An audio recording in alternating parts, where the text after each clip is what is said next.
Bravissimo, let's all celebrate.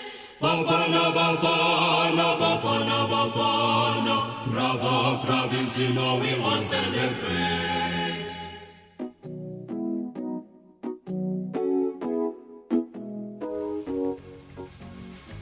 Awusuka madoda zaze zasimela kahle emazweni insizwa zakithi bakithi zalipephezelisa phezulu iflag lezo ngabe ngikhulume ngobani kodwa ngaphandle kwebafana bafana izolo nje uyabona silala inhliziyo ithe cha ngenxa yemphumela yayizolo sagcinani nje uqualifier sizakini ke manje Morocco siqonde kini ngqo asihlehli igama lahleli Ekhaya Jikelele kanti elami nguNoxolo kwaMwali uMantshinga ihlabana limhlophe qwa intokazi ke yale ondini ngasesishaya mthatho sesifundazwe esidala sawubona sikubingelele mbukeli sibonga kakhulu ngokuhlanganyela kanye nathi lapha kusekhaya Jikelele uphethe mina uNoxolo kwaMwali kanjalo noKholosa wakwaLubisi injalo kanye kaphosisi kumakhaya ngamakhaya kwindawo ngendawo mbukeli masikubulise ngalensasa umhla wama-25 kweyomqungu phezolo hayi man silelo besana kulandela ukudlulela kwebafana bafana kumjikelo landelayo womkhulula jezi okuke kwenzeke emva kokuba iliqela liye labambana ngeqanda nayo kaloku iTunisia ekhutshelwe ngaphandle kolukhuphiswano mana khonto ukanti ke elinye lamanqaku esizawuthi sikuphathele wona lithi uKelly Khumalo nguye owathenga abantu ababulala umdlali webhola ekhatywayo uSenzo Meyiwa shu akuke kuye kwaqulathwa kwingxelo yomphandi kwelityala kuninzi ke mbukeli esizathi sikuphathele kona kule yure qiniseka into yokubana awugungqe awugqushalazi awuqhwanyazi awulijiji tu eloqhosha kuba uzawuphoswa dimla ke unonkanyezi le inkanyezi enomsantsa phakathi kwezinye umadlongothi mazipho mamshukuma umazondwa ngezinto zakhe mbukeli masijonge eziphala phambili kule yure.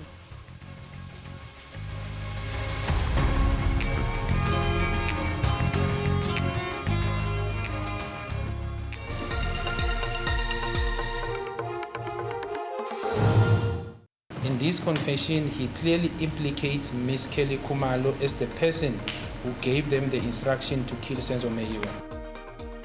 Imvumi nowayesakuba sisinqanda mathe sika Senzo Meyiwa uKelly Khumalo nguye othenge abantu ukuba babulala umdlali webhola ekhatywayo uSenzo Meyiwa okukudizwe ngumqulu wengxelo yomphandi welityala uBrigadier Bongani Kininda.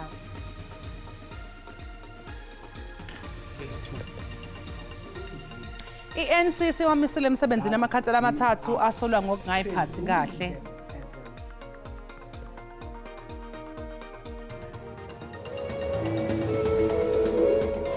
Masengena kwezemidlalo ibafana bafana yenze imbali ngokudlulela kwinqanaba eliphambili emva komdlalo wayo neTunisia eIvory Coast phezolo. Goal kick. Yet to see a goal. Exactly that, OJ.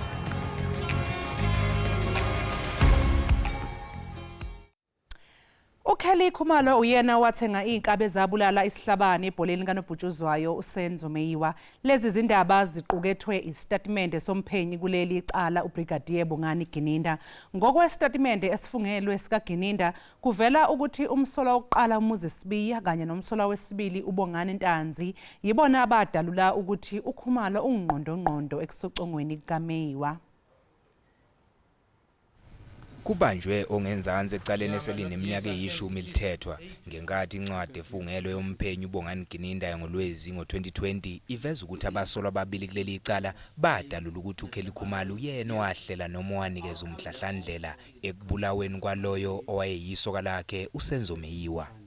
In this confession, he clearly implicates Miss Kelly Khumalo as the person who gave them the instruction to kill Senzo Meyiwa.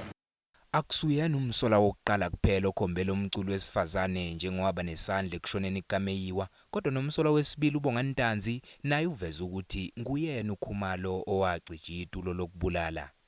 He also implicates Miss Kelly Khumalo as the person who gave the order to kill Senzo Meyiwa. Incwadi efungelwe kaGininda iphinde iveze ukuthi kwakukhona ukuxhumana ngomakhalekhukhwini phakathi kaKhumalo nomsola wesithathu uMthobisi Mncube nomsola wesihlanu Fisokuhle Ntuli kanti futhi uKhumalo zangadaluli inombolo zomakhalekhukhwini ezine kwaba kwazidlodlo. Le ncwadi efungelwe kaGininda iphinde iveza imininingwane yokuxhumana phakathi kwakhe uKhumalo nosisi wakhe kusukela ngo-2013 lapho uKhumalo wayefuna ukumsusa uMeyiwa. Kucace ngokusobala ukuthi wayesemzonda engasamfuni eduze. Okunye okumangazayo isithombe semali esatholwa kumakhalekhukhwini kaKelly Khumalo saphinde satholwa nakumsola wesithathu uMthobisi Mncube. Photos were equally found of the murder weapon used in the murder of Senzo Meyiwa, a photo containing the exact bag of money similar to the one found in Miss Kelly Khumalo was found. Lesi statimende siphinde saveza ukuthi uKhumalo wahamba wayogezwa inyanga emva kwesigameko njengaba basolwa. Kukhona incwadi egunyaza ukuthi akhalelwa amasongo kaSigonyela lomculi kodwa ayizange isayinwe. Ngenkathi amadokodo ethathwa eyiswa ku-NPA kwaqhutshekwa naleli lalithinta abasolwa abahlanu. Umbutho we-ANC kwiphondo laKwaZulu-Natal ubamise emsebenzini oceba abathathu abatyholwa ngokubandakanyeka kwizicwangciso zeminye imibutho yezopolitiko. Okuke kudizwe ngunobhala we-ANC KwaZulu-Natal uBheki Mtolo kwinkomfa noNondaba eThekwini. We've made all the means, but we could not make means of a man who is gone. He has gone, is behind us now. We are opening a new chapter. Abaholi be-ANC KwaZulu-Natal bathe yonke imizamo yabo yokunxenxa owayengumengameli wezwe umnumzana uJacob Zuma ukuthi abuyekeze isinqumo sakhe sokukhankasela iqembu elisha lezombusazwe umkhonto wesizwe ayiphumelelanga. Ubuholi be-ANC esifundazweni buthi lesi sinqumo sikaZuma sisho ukuthi ke usesikhiphe yena eqenjini i-ANC. Unobhala we-ANC esifundazweni umnumzana uBheki Mtolo uthi isigungu esiphezulu seqembu esifundazweni sesimiseke amakhansela amathathu ngokuzibandakanya nezinhlelo zamanye amaqembu ezombusazwe. Members of the ANC who associate themselves and participate actively in activities of other political parties that contest elections against the African National Congress, they are presumed as having left the ANC and voluntarily terminated their membership and will be removed from the membership register of all our members. I-ANC ithi isemzamweni yokuxazulula izinkinga zokulethwa kwesidingo zomphakathi kwabanye omasipala bangaphansi kwayo. Sekuqokwe iziphathimandla ke kumasipala wakwaDukuza, eMdoni kanye naseRenkonyeni. I-ANC esifundazweni ithi umengameli wezwe umnumzana uCyril Ramaphosa uzokuthamela imbizo ezokusingathwa eThekwini ngenyanga ezayo ukuzolalela izinkinga ezikhungethe lo mphakathi. NginguSimphiwe Makhanya wezindaba ze-SABC eseThekwini. Abaholi bamaqembu ayishumi nomuvo ayingxenye yomfelandawonye wamaqembu aphikisayo bathi ukwehluleka kwe-ANC ukubhekela umnotho kuyimbangela yokwentuleka kwemisebenzi kuleli. Lamaqembu enze izethembiso zawo esithangamini sabe Iindaba eThekwini athembisa ukuthi azohlenga umnotho wezwe ontengantengayo aphinde futhi ke akhiphe nezakhamuzi osizini. Labaholi bamaqembu bahlanganyele ndawonye ngaphambi kokhetho bavumelana ngokuthi kuzomela banciphise izibalo zeqembu elibusayo lithole ngaphansi kwa-50% okhethweni oluzayo. I-multi-party charter yasekwa ngonyaka odlule ngenhloso yokusebenzisana kwamaqembu ukwenza ngcono izimpilo zabantu bakuleli. Ithi ukukhulisa umnotho kanye nokuvula amathuba omsebenzi, imfundo esezingeni nokunikezwa kwabantu amathuba ngendlela into eseqhulwini kubo. Okunye okusezinhlelweni zabo ukukhulisa ezokuhwebelana kuleli ukuze lemboni ikwazi ukukhulisa umnotho. Laba bathi bazimisele ngokuthi benze ngcono ama-SMMEs. That if this multi-party charter gets into the union buildings, that you're going to see a radical overhaul that would see more people getting assisted, being able to lift above the food poverty line those grants. So people mustn't be fooled, as the president tried to pull the wool over everyone's eyes a few weeks ago, that if the ANC goes out, that these things will come to an end. One of the killers of our economy is the exorbitant growing fuel prices. The parties to the multi-party charter are in full agreement. I-charter ibuye yakhala ngezinkinga ezibhekene namabhizinisi kahulumeni. We're aware the collapse, almost collapse of Transnet, where containers are stuck at our harbour because of mismanagement. Londi Khatebe, SABC News, eThekwini.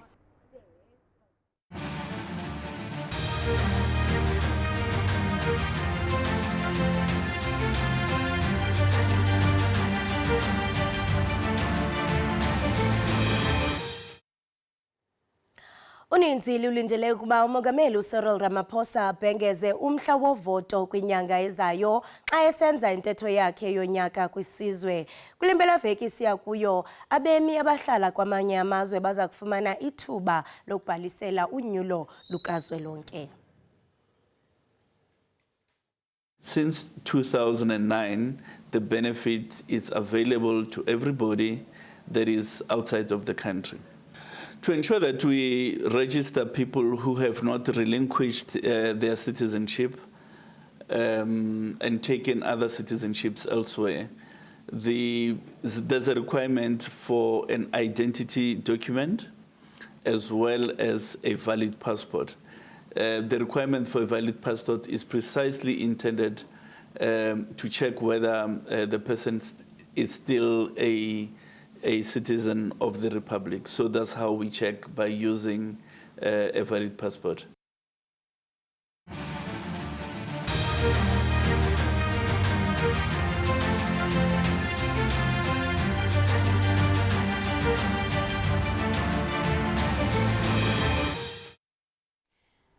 Ihhovisi likaMengameli nehhovisi lommeli wombuso sebefaka amaphepha enkantolo ephakeme yasePitoli befuna inkantolo iyalele lowo owayengumengameli wezwe uJacob Zuma ukuba akhokhe imali eyigidi engaphezu kwama-29 zamarandi yezindleko zabameli.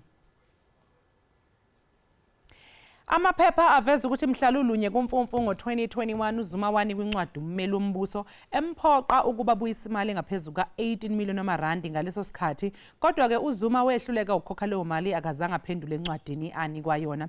Lokhu-ke kuzemva kokuthi inkantolo ephakeme ithe umbuso awuhlangene nezindleko zabameli ezenziwe owayengumengameli uJacob Zuma ezenza yena uqobo. Ummeli wombuso ube esuyalelwa-ke ukuba athathe inyathelo ukubuyisa imali yombuso eyakhokhela izindleko zabameli bakaZuma. Ngombasa wango-2021 inkantolo yomthethosisekelo yachitha isicelo sikaZuma sokudlulisa isinqumo ngalolu daba. Usapho lakwaGwavu eKweleha kude kufuphi naseMonti eMpuma Koloni luthi luswela isithunzi ekuhlaleni ngenxa yemeko yendlu oluhlala kuyo. Olusapho ke luhlala kwityotyombe elinegumbi elinye elingenamanzi xa kunetha. Unontombi Gwavu oneminyaka engama-70 nongasakwazi ukuhamba uhleli kweli tyotyombe iminyaka engaphezu kwe-10. Ungakwazi kwakho ukuhamba kubangelwa yingulo agaxeleke kuyo kwaye imeko aphila phantsi kwayo iyayidodobalisa impilo yakhe. Imeko yami ibuhlungu uhlala kule ndlu njena ivuzayo. Ndiza kakubi engqondweni emphefumlweni wam ndikhula. Iinkokheli zokuhlala zithi izicelo zazo kurhulumente wephondo noomasipala azinanzwanga. Human settlement weza wathembisa and wathembisa kangangoko ngehlobo wayethembise ngalo. Sabona uba nathi singabahlali noko izakhawuleza imeko kamama. Sahlala sijongile, kulihleli ke sijongile waphela lo nyaka kupheleyo ngoba yayibangiyanga kuba ngathi into ezakwenzeka kulo nyaka kuphela. Uzathi efika uDisemba umama sehlala nokwendlini, kodwa uphele ulo nyaka sagqitha sathi iChristmas ingakhange yenzeke loo nto leyo. Isebe lezozinziso loluntu ephondweni lithi aza kuqosheliswa amalungiselelo okwakhelwa kukamama uGwavu phambi kokuba iphele inyanga kaMatshi. Into ebambezeleyo ekubeni yakhiwe kwangethuba igqitywe indlu kamama uGwavu kukuba kuqala kufuneke kufunyanwe isiza. Xa kungoku isebe liziqabelisile iinkqubo ezifanelekileyo phambi kokuba kuqalwe ulakhiwo. Urhulumente wephondo ubongoze abahlali abaphila kwiimeko ezikumila kunje ukuba bafake izicelo zezindlu zethutyana kwisebe lezozinziso loluntu. Ndingusidima Mfeku kwiindaba ze-SABC eKweleha eMpuma Koloni.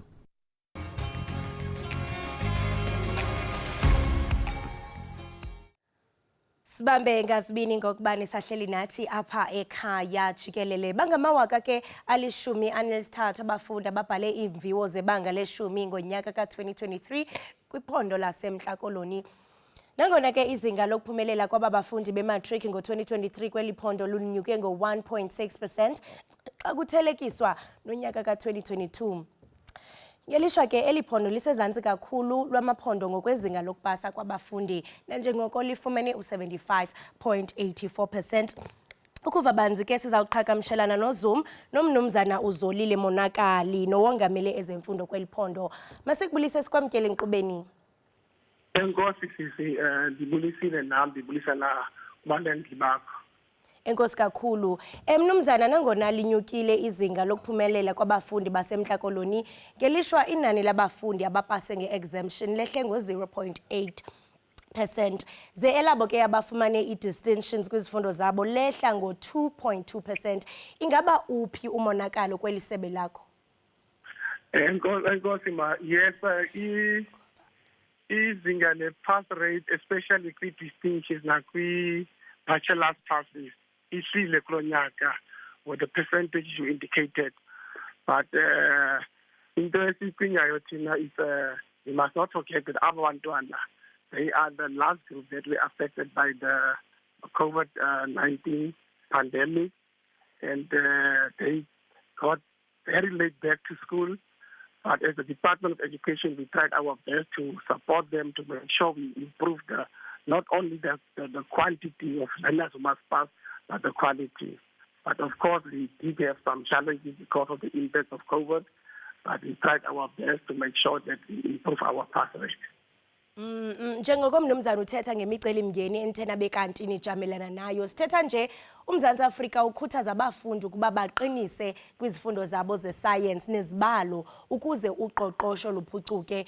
Nangona ke inani labafundi abathe baphumelela i-maths kwelo phondo linyuke ngo-5.5%, kodwa liyaxhalabisa i-percentage ye-science ne-physical science kuba zona zehle ngo-2.3%. Ndiyafuna uqonda into yobana yintoni enizawuyiqinisekisa into yokuba ngaba abafundi benza kakuhle kwezi zifundo nanjengokuba kaloku xa bengazuphumelela loo nto izawuchaphazela kakhulu ezoqoqosho i-economy ngelamangesi. Enkosi sisi, ewe sisi ndiyavuma kuba iziphumo especially kwi-physical science ihlile kancinci kulo nyaka, kodwa into esiyenzayo sibhizi nge-intervention programs.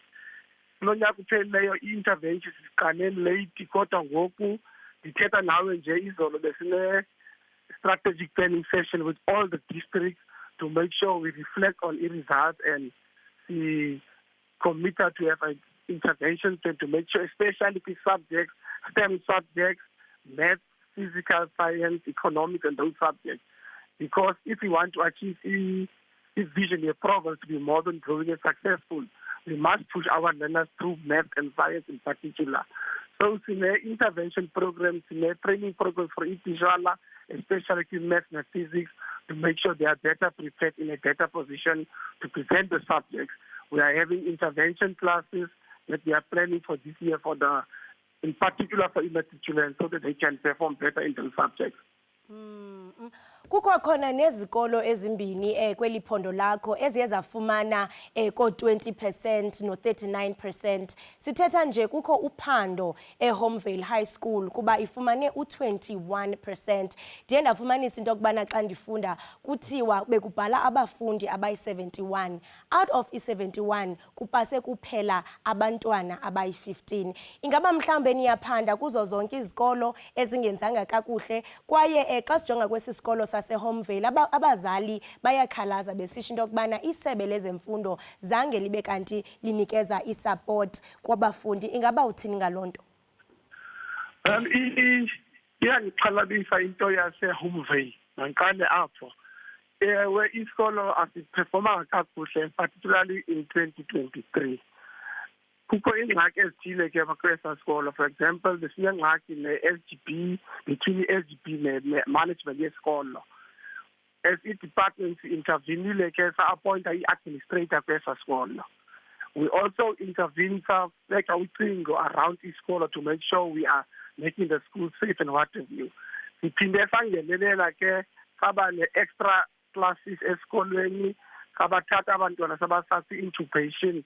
So sizamile as i-Department of Education kuba singenelele sikwazi uncedisa abantwana. Ingxaki esihleli nayo phaa kwesa sikolo kukho i-misunderstanding between i-SGB ne-staff ne-tishala yonke loo nto kuyingxaki, and as a department we are investigating. There are charges, there are like allegations against the SGB, against the management yonke loo nto. So as a department we are trying our best to make sure we stabilize the school, but we are saying it's unacceptable for a school like Homeville with more than 17 learners, only to have 21 who are passing. So we charter very serious into Homeville, and we are actually intervening in all the underperforming schools. Homeville is just but one of the schools I think is the worst performing in the province, but we have got about 20 underperforming schools where we are investigating, where we are intervening to make sure siyabancedisa. Ungatsho into yobana nifumana inkxaso eyaneleyo kurhulumente? No, urhulumente uyaxhasa. U-Treasury, for example, basixhasile kulo nyaka uphelileyo basinike imali extra to make sure siba ne-interventions. eNorthern Cape sisebenza njenge-collective as a-cabinet. Even all the other MNCs of all the other departments sideploya kwezi zikolo ke apho kwingxaki khona, sikwazi uncedisa, sikwazi motivate even the community uba babe part of the schooling of the children. So as government we are trying our utmost best. Ndiyaqonda mnumzana into yokubana uye wachaphazela into yokubana nizawungenelela kwizikolo ezingaqhubanga kakuhle, nalo isebe lezemfundo liye latsho into yokubana lizawungenelela libe ne-engagements nesikolo. Phakathi kwezicwangciso eninazo kuwo lo nyaka ndiyafuna uqonda into yobana ingaba seniqalile na uqinisekisa ukuba niyaziphucula iziphumo zematriki, zeziphi mhlawumbe ii-programs enizawuqhubeka nibe nazo neseniziqalile ngoku? Sesiqalile sisi izolo ndisanduvala i-engagement, i-district engagement apho besidibana ne-principals ne-districts zonke apha eNorthern Cape, sikwazi u-engagea kwi-performance yango-2023 and sikwazi ukuqukumbela i-plan ukuba sawuthini xa siqhubela ngaphambili. So sesiqalile sine-program apho sitreyina itishala where we are training novice teachers to make sure they understand the curriculum and are ready for present esikolweni, particularly from grade 10 to grade 12. Enye into esibhizi ngayo ngoku, we are also busy with the process of SGPs because thina neview ukuthi if i-community ayikho involved in education yabantwana, we are not going to be successful. So we want to make sure the parents are supporting us to make sure children are not only coming to school but they are ready and they are attentive when they are at school. We are also planning now, for example, to start with our engagement with the learners, interventions right from March when we are closing for the 10-day school holiday. We will intervene. We are going to have our autumn classes, and we are going to plan to have autumn classes, winter classes, spring classes. We are also planning to intubate the learners who are not performing very well. So we have already started with those programs, and we are very confident that if we can be consistent with those programs, we are definitely going to improve our pass rate. Mnumzana masibambe ngazibini ngexesha lakho. Enkosi.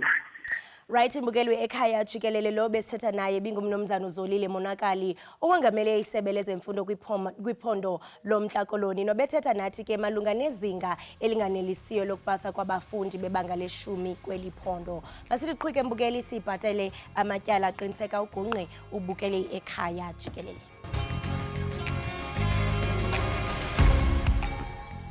Sikamukele mbukeli lapha Ekhaya Jikelele, sibonga khulu ukuthi usahlanganyele kanye nathi. Ohola ithimba labaphenyi ecaleni lokubulawa kuwayingunozinti we-Orlando Pirates Senzumeyiwa utshela inkantolo ukuthi kunomfakazi obhalwe phansi lapho ufakazi wokuqala kanye nowesibili bethi umculi uKelly Khumalo nguyena owacija itulo lokubulala unozinti weBafana Bafana uSenzumeyiwa. Engabe yini kwakumele enziwe ngomphenyi ukuze inkantolo ikhole ukuthi ngempela uSibiya wavuma ukuthi ngubani wabathumayo ukuthi babulala uMeyiwa nanokuthi kulithatha kulibeke kuphi leli cala. Njengamanje ke sixhumana bukhoma nongoti wezomthetho umpumelelo Zikalala weZikalala Attorneys. Asikubingele sikwamukele eZikalala ohlelweni, sibonga kakhulu ngesikhathi sakho namhlanje ekseni. Ngokubingelela ekseni bese ngibele kakhulu labahle ekhaya. Ake siqale nje ngokuthi usicela ukuthi usichazele noma uchazele nombukele ekhaya ukuthi yiziphi izinto inkantolo engayibheka ngalobu bufakazi obhalwe phansi nalapho okuthiwa khona umsolwa wayechaza khona ukuthi babethunywe ngubani ukuyobulala uMeyiwa. Mhlawumbe ke sikhumbule ukuthi sifike kanjani nokuthi yini into mhlawumbe into ebhekwe enkantolo. Inkantolo ithi ifuna ukubuka ukuthi kungabe confession noma ukuyivumela komsolo kwabe kwakusemthethweni. Into esiyenzakalile ukuthi sekuphucukile ke lo fakazi bangena nakhona sebezokwazi ukuthi kubekwe inkantolo ngoba umnumzane uGinindaba besefoselekile nophoqelekile ukuthi akafune istatement sakhe. Inkantolo izobe isithi angeke ngize ngikhohle ukuthi mina into engibizele ukuthi angizoyahlulela yipi, kuthiwa angizobheka ukuthi lento ekuthiwa i-confession noma ukuyivumela kwakusemthethweni. Konke kuseceleni okwadala ukuthi kuthiwa lo muntu akazazi uzoconfessa noma aze aboshwe azoyivumela. Yebo ngizokuthatha ngokubheka kodwa ngeke ngaplace weight enkulu khona ngoba akuyona into engilethele yona ukuthi angikulethela angizokubheka. Okwesibili, kunomunye umuntu osolwayo la engithi mangiphakamisa amehlo ngingamboni lapha ebhokisini uchaza ukuthi yena ufana njengomuntu osolwayo kodwa amalungelo akhe angakwazi ukuthi awavikele kahle ngoba akekho la phakathi kuthina, akekho futhi umeli wakho ukuze akwazi ukuthi awabheke. So singasho sithi uyindaba inkantolo engathanda ukuthi izizwe kodwa angeke kuze kube yindaba inkantolo ezobe isibheka kuyona kakhulu noma isinqumo sayo sibe based kuyona ukuthi sizohamba ngohlelo. Inkantolo izobe isithi umthetho uthini mase kuza kuma-confessions, uyasho ukuthi fanele yenziwe phambi komuntu owumantshi, umuntu esechazeliwe khona ummeli. Ngifuna ukubheka lezo zinto ey'ntathu, uma zingekho lezo zinto ey'ntathu leyo confession ayidingakali. Konke okunye okuseceleni yebo ngingaba ne-interest kuyona kodwa ngeke ngize ngikubheke kakhulu ngoba kwayindlela osekufike ngayo kumina akuyona indlela ekufanele ngabe ngoku-evaluate ngayo. Kodwa-ke abantu efanele ngabe sibabuza kakhulu ukuthi kwenzakalani amaphoyisa, siphinde sibuze nomshushisi. La sobe sithi khona mase kunenhloso la ekhombisayo ukuthi yonke lento yenzeka kanjani, inhloso yakhona iyini. Kungani namaphoyisa nani nabashushisi ningathanga mase nithiwa niyashushisa nikubeke lokhu ngaphambili ey'thebeni zenkantolo? Mhlawumbe sesibona abanye abantu bethanda kwabaningana njengabantu abasolwayo. Ibona-ke abantu ekumele baphendule ukuthi kwenzeka kanjani ukuthi uma kune-statement esifana njengalezi esivela lapha umuntu i-investigating officer singabe sesiyathathwa bese siyabhekwa kakhulu. Ungakanani-ke umsebenzi impumelelo kumele ukuthi wenziwe umbuso ukuze phela ukhombise enkantolo ukuthi lokhu okubhalwe phansi yinto ebambekayo? Kusuke kukhombisa ukuthi letha lo muntu osibhale so statement khona sokwazi uku-understand ukuthi umqondo wakhe ngesikhathi esibhala wawutheni, yini iziphi izinto ezayiphambi kwakho kwakukhombisayo. I-state-ke noma umbuso la ngiyacabanga ukuthi sihleze sisolwa noma kade sisolwa kuthiwa umuntu esibabophile baronke. Awuze-ke wena muntu owobophile lo accused number 2 uzochaza ukuthi uzombopha nje kwakwenzakalile. Yiko-ke sifuna lesi statement ngoba yena usethi mina ngatshenwa ukuthi uyena wayekhona uphenyo lethu lasithatha lasilidela la nathi sabona ukuthi engathi lento abayishoyo engathi ithanda ukuba nomqondo. Sabe sesiyahamba-ke siyamlanda. Mase semlandile simphotha ngemibuzo wayila eseyivumela khona ukuthi yebo ngiyavuma mina engenze lesenzo esibi kangaka. Masiqhubeka futhi siphenye sabona ukuthi hayi engathi lento ekhuluma icishe ifane yiko simtholele la namhlanje. Ukuthi i-strategy sokuprosecute noma sokushushisa sabe sesiyashintsha kwaba khona abantu i-NPA ezohamba ithi bona yabaprosecute abanye basala ngaphandle. Akusewona umsebenzi wami njengo-investigating officer, sokumsebenzi we-NPA lo ukubona ukuthi yiphi indlela abazokwazi baprosecute ngayo. Asikhumbule iy'nhlaka ey'ntathu, amaphoyisa ngala lo sibabiza ngama-law enforcement agencies bayaphenya bayabopha, kube khona abashushisi bona bayashushisa kuphela into abayenzayo bese kuzoba khona abahlulile amajaji. Lonke lezi iy'nhlaka zontathu zisebenza independently, asikwazi ukuthi si-influence abanye, asikwazi ukuthi siphoqwe abanye ukuthi zenze izinto mhlambe ezizobona ukuthi engathi bona ngeke bakwazi ukuthi bawine.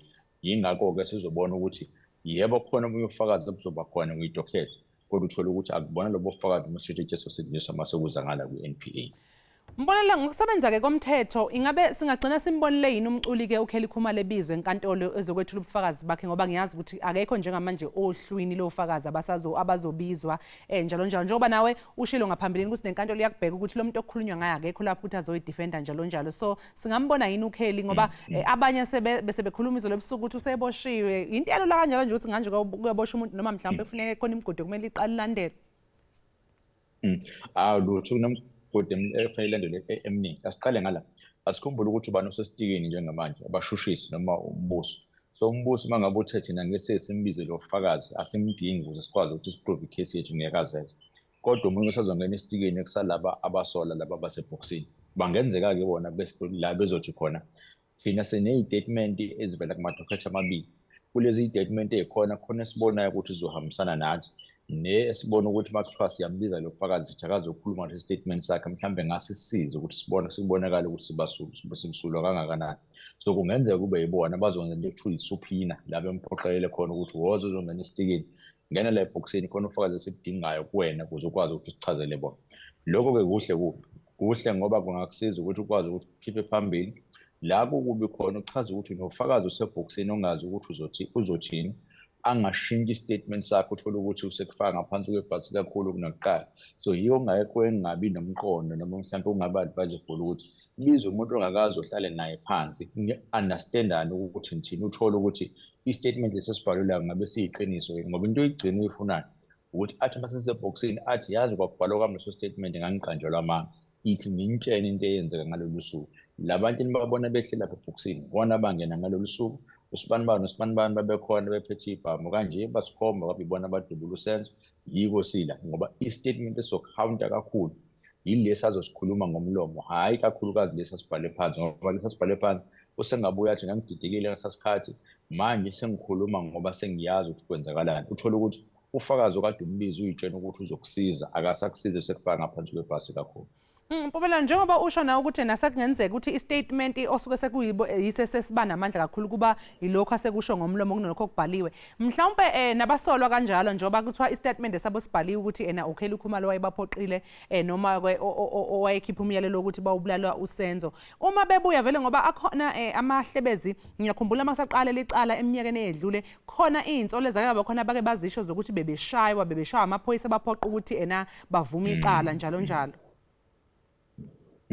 Kunjalo impela sikhumbula ukuthi silanje iyona lonto le ukuthi khona istatement esibhalwe phansi la abasola khona bethi akuthini sivume yonke lento ngoba beshayiwe, akuthini sivumele yonke lento ngoba ngesikhathi siyibhala noma siyivuma ngalesa sikhathi sasibona ukuthi impilo yethu ngathi kuyaphela ngathi. So if ukwazi ukuthi ukwenzeke kubona nomunye ufakazi usengakwazi ukuthi akwenze le, yiwo kubalulekile noma inkantolo uzobheka kakhulu ukuthi uma usebhokisini usuphoswa ngemibuzo, uma usebhokisini usenalo ithuba awusasabe manje sesikubhikele sifuna into esifuna nje sifuna iqiniso kuwena uzobe usuphendula usuthini. So nakhona iyabaka khona leyo danger sekutheni lento ebhalwe phansi ngenzeka ungarely kuyona kakhulu. Siphinde sikhumbule ukuthi iy'tatimende ey'ningi uzothola ukuthi sibhalwa ngasesingisi ozothi uma usufika lapho uthi cha ngangingaqondanga lokho kunake ngangikuqondile kusho ukuthi kwaphunya ukulimi kuloko kade ebhala noma ubhala into wrong, kodwa lalelani ukuthi ngithini njengoba ngikhuluma manje. Yonke le information esuke isezandleni zenkantolo ikwazi ukuthi i-evaluate ngokuhamba kwesikhathi. So yiko kube ngcono sekutheni umuntu ozomthatha okufaka ebhokisini uthi ufakazi wakho abe kube ukuthi ufakazi uzokwazi ukuthi azophuva into eshiwo wena, kungabe ufakazi ngesinye isikhathi ozoyithola esekhuluma ufakazi obungase bukufake wena enkingeni kakhulu kunaleyo ubhekane nayo. Kodwa into efanele siyikhumbule nansi ukuba i-state noma umbuso ubunobufakazi obugcwele nokuqandula ikhanda ngaleyo ndlela, bengeke sesibe khona sokuthi kubize umuntu kuzoprove i-confession noma ukuprove ukuthi bayivumele ngenxa yokuthi uphenyo lwabo nendlela abenze ngayo nokusupportwa kwe-evidence bekuzokwazi ukuthi kuprove lokho without leya confession. Yes, i-confession iyabasiza kakhulu uma kuthiwa izovunywa enkantolo, kodwa bekufanele ngabe liyakwazi ukuthi icala liyisombulukele lona without i-confession ikhona khona kuzobonakala ukuthi ngempela samaphoyisa siyasebenza, lento ekuthiwa uphenyo siyayenza, mase kuthiwa siyashushisa futhi senza kanjani. So Mpumelelo, mhlawumbe yini edingekayo ukuze mhlawumbe sibone umuntu ongaba umsolwa uma ngabe mhlawumbe kungaphuma ukuthi ubani lo ngqondongqondo owakhipha umyalelo ukuthi abulawa usenzo, yikuphi okungadingeka ukuze akwazi ukuthi ayoboshwa?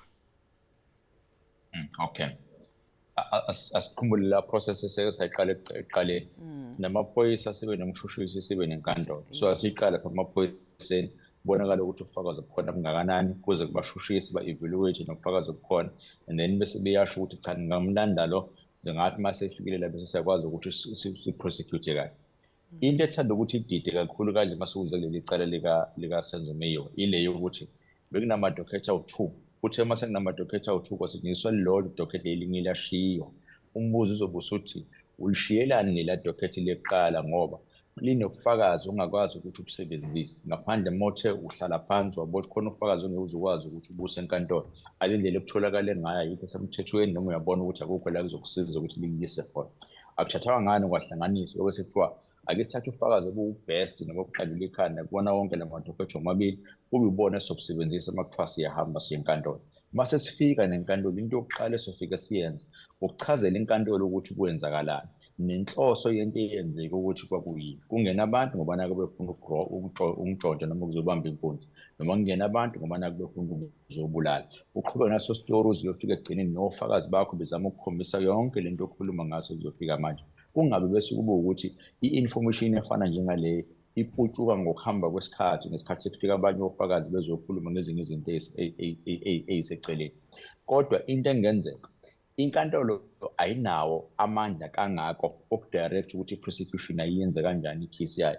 Ayinawo amandla kangako ukuthi kube khona ubufakazi obizwayo. Akuwona umsebenzi wenkantolo lo prosecute. Umsebenzi wenkantolo uthi lethani izinto phambi kwami ngizo-evaluate lokho phambi kwami. Okungekho phambi kwami nengibonayo ukuthi ngizokwazi ukuthi ngahlulele noma ngabe kuthiwa akukho, ngeke ngize ngokuthathe kodwa mina ngizokwazi ukuthi bese ngikhiphe isinqumo. So amandla okwenza sure ukuthi bonke abantu abasolwayo bagcina befikile bephambi kwenkantolo, arrested noma ancike emaphoyiseni aphinde ancika futhi kubashushisi okuyibona fanele beze ngaphambili lapho. If bebona ukuthi khona abantu abasalile kulabo abawu-5 abakhona ekusemele ukuthi abalethwe, ibona futhi abazohamba bayobabopha babalethe babafaka futhi la enkantolo bese beyashushiswa ngendlela ekuzokwenza ukuthi nabo bagcine sebeyiphendulela okungenzeka bagcina sebeboshiwe batholakale benalo icala. Manje impumelelo kwasesiphetha nje-ke ngabe ikhona indlela ebheke phambili kuleli cala? Mhlawumbe kufanele kubalulekile kwenzeke kanje. Aqale kuqede ukuze kufike kumeli wokugcina ukuthi aphose ngembuzo uMnumzane uGenini. Mase kuphelile bese siyabona ukuthi umbuso uthini. Emva kwalokho bethi umbuso kusanofakazi abancane ngithi ababili noma abathathu abasasele bangene bese kuphelile. And then bese sidedela abasola bakwazi ukuthi bayiphendulele. Banayo option uku-apply into esibiza ngokuthi usection 174. La basuke bethi hayi inkosi yenkantolo vele usuze nje leli cala ngoba siyabotha ubufakazi obhalwe la. Abukho ubuncikeli noma ubukhomba thina. Buningi obukhomba bona la. Na inkantolo ingafisa mhlawumbe ukuthi abakwazi ukuthi bayiphendulele. Mina ngingathi la siyokwazi uku-evaluate khona licala sibone ukuthi kahle kahle lihamba lishona ngalaphi. Yila khona bonke ofakazi sebefikile baqede. Okwamanje sakwenza ukuthi siza-evaluate ofakazi ngabunye. Mase kungenile siqede si-check bese siyawudlulela kobunye. Kodwa kuyofanele mase kuphelile konke bese sibheka sesikuhlanganisa sesithi cha ake sibheke-ke manje ngeso lenyoni sibone ukuthi ngoba yona ikwazi ukubona phezulu ibuke ezansi kuyahlangana yini konke lokho kade kushiwo. Makuhlangana iyiphi i-answer ekwazi ukuthi kusinikeze zona. Ila siyobona khona ukuthi hayi kungabe leli cala lizohamba kanjani, ikakhulukazi sibone ukuthi ubulungisa for umndeni wakameya kungabe siyabuthola yini. Sibonga kakhulu-ke impumelelo ngesikhathi sakho namhlanje ekuseni, sikufisele nje-ke nosuku oluhle. Lawo-ke mbukeli bekuwumpumelelo zikala attorneys, kanti-ke besixoxa naye ngokuqhubekayo eceleni likalowayo nozinto eBafana Bafana uSenzo Meyiwa. Phela uzokhumbula mbukeli ukuthi izolo kuhlaluke ukuthi esitatimendeni esibhaliwe-ke kwavela ukuthi abasolwa ababili lapha baveza ukuthi ungqondongqondo wayekhipha umyalelo ukuthi-ke kubulawe lowa unozinto we-Orlando Pirates kanye neBafana Bafana kwakungumculi uKelly Khumalo. Okwamanje-ke mbukeli sothi nje-ke qu ey'tolo siyabuya emva komzuzwana.